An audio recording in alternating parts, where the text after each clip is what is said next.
Hey guys, welcome to the inaugural episode of SEM Saturday.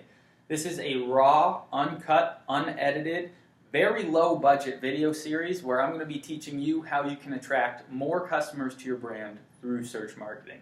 I'm your host, Riley Farbaugh with Montverde Media, and today we're going to be discussing what is search marketing, why is it so powerful, and how can you implement it in your business to increase the number of leads, customers, and overall revenue that your business generates.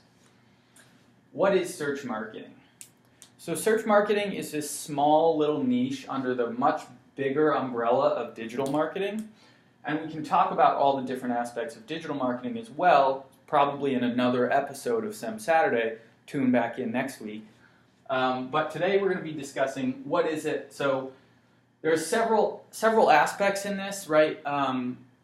So we'll talk about organic search first. There's paid search, and then content marketing kind of plays into organic search. But so search marketing is this idea that in order to sell your product or service, there has to be demand for it, right? And oftentimes consumers will start their search for your product or service on a search engine like Google, like Bing. If you're an Apple user and you use Siri, that's where most of that Bing traffic comes from. DuckDuckGo is gaining a lot of traction. There's so many search engines. I see Facebook taking a large percentage of the market share in the next 10 years or so, but right now they're not as relevant as a search engine.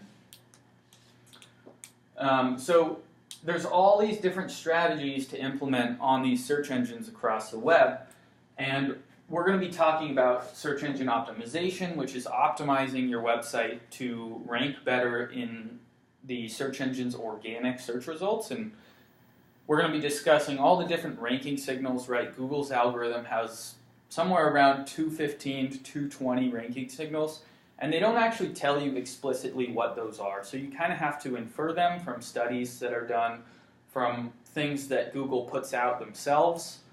There's search rater guidelines, for example, and then there's paid search, right? So this is paying search engines to display your listing above search results, below search results, or even mixed in with organic search results.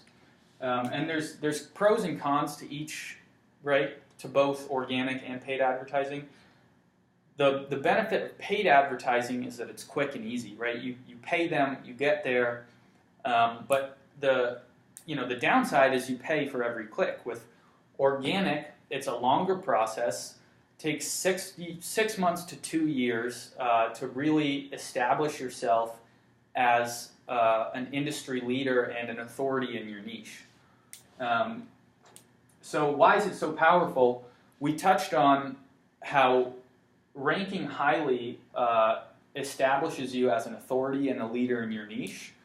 But it also displays your website for high intent searches, right? So these are customers who are searching for your product or service, and the question here is whether they're finding your business or your competitor. So it's powerful in that you can increase your brand awareness, you can capture searchers who are close to their purchasing point, and it's free, right? Well, it's not free. There's paid search and there's organic. But if you can rank highly in organic search, it's basically a gold mine, right? Because those are people who are looking for your product or service specifically. And if you don't have to pay to acquire those customers, that's a huge win for your business. So how can you implement it in your business? Designing a comprehensive search marketing strategy is something that takes hours and hours of research, of figuring out what the market looks like, figuring out what your current situation is with your website. This is easier for startups, right? This is startups who don't have an established website, who are starting from scratch. It's easy to implement SEO best practices to make sure that over the next several years of being in business, you gain that credibility and you rank highly and establish yourself as an authority. it's harder for established businesses who have poor SEO to get their websites back on track. So that's the value that I bring as a search marketer is, I know the best practices and I can help you implement them to establish yourself as an authority and gain more awareness for your brand among customers who are searching with high purchase intent. So that's where I'm going to stop it for today. I hope you guys had a good time, and I hope you'll tune in next week for the next edition of SEM Saturday. Until then, I hope you found something useful in here, something you can take back and implement in your own business, and I'll see you next week.